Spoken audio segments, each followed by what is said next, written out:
আজ আমি আমাদের আর্কটিক তুন্দ্রা ঘুরতে যাওয়ার গল্পটা শোনাবো। ফেয়ারব্যাঙ্ক থেকে ছোট্ট একটা ফ্লাইটে চেপে 1.5 ঘন্টা ট্রাভেল করে আমরা পৌঁছেছি কোল্ডফুট বলে একটা জায়গায়।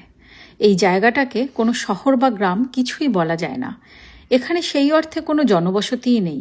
একটি ছোট্ট প্রায় বিচ্ছিন্ন একটা জায়গা, হাইওয়ের পাশে। ডালটন হাইওয়ে, আলাস্কার একমাত্র হাইওয়ে যেটা নর্থ আর সাউথ আলাস্কাকে বাই রোড কানেক্ট করে।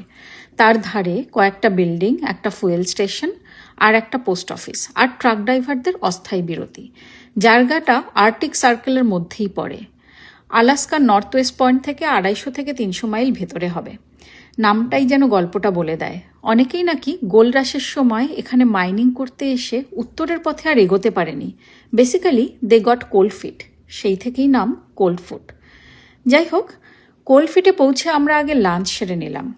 একটাই বিল্ডিং, তার মধ্যে ক্যাফে, ছোট্ট একটা স্যালন, পোস্ট অফিস আর রেস্টরুম। এক ফালি সুভেনির শপও আছে। আমরা 2টো ফ্রিজ ম্যাগনেট আর নীল একটা ছোট্ট কিচেন নিল। ওই ঠান্ডায় গরম গরম ভেজিটেবল স্যুপ যে কি ভালো খেয়েছি কি বলবো। খাবার খেয়ে বেরোলাম কোল্ডফুট দেখতে, মানে ওই আর্কটিক ভিজিটার সেন্টার আর পাইপলাইন যা আলাস্কাকে নর্থ থেকে সাউথ অবধি কখনো মাটির নিচ মাটির ওপর দিয়ে চলে গেছে। It's nothing less than an engineering Marvel.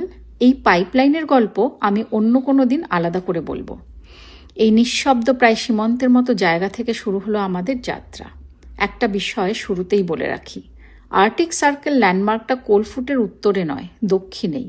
মানে উত্তরের গভীরে ঢোকার আগেই আমরা ছুঁয়ে ফেলেছি সেই অদৃশ্য সীমারেখা।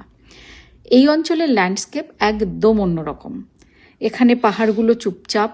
আমরা এসেছি মার্চ মাসে, এখন টেম্পারেচার -8 ডিগ্রি ফারেনহাইট।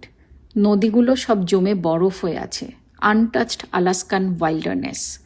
গাছ প্রায় নেই বললেই চলে, যা আছে তা মাটির গায়ে লেগে থাকা ছোট্ট ঝোপঝাড়, কারণ এখানে বাতাসের সঙ্গে লম্বা হয়ে ওঠা সোজা নয়। Sun is always muted, always in the horizon, even in the middle of the day. টুন্ড্রার নিচে জমে থাকা বরফ এই ভূখণ্ডের স্বভাব ঠিক করে দেয়, গ্রীষ্ম এলেও পুরোপুরি গলে না। মাঝে আমরা এসে থাকলাম গ্লোবালস নব ভিউ পয়েন্টে, আর চোখের সামনে খুলে গেল এক দিগন্ত বিস্তৃত বিশাল নীরব দৃশ্যপট। সব কিছুতেই একটা মৃদু শান্ত ছোঁয়া।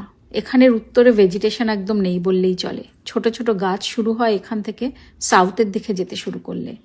একটু সময় থেমে ফটো তুলে আবার চলা শুরু করলাম। এবার গিয়ে থামা হবে সোজা আর্কটিক সার্কেলের ল্যান্ডমার্কে, 66 ডিগ্রি 33 নর্থ। সেই ছোটবেলা থেকে পড়ে এসেছি, ভাবতেই গায়ে কাটা দিল রোমাঞ্চ আর উত্তেজনায়।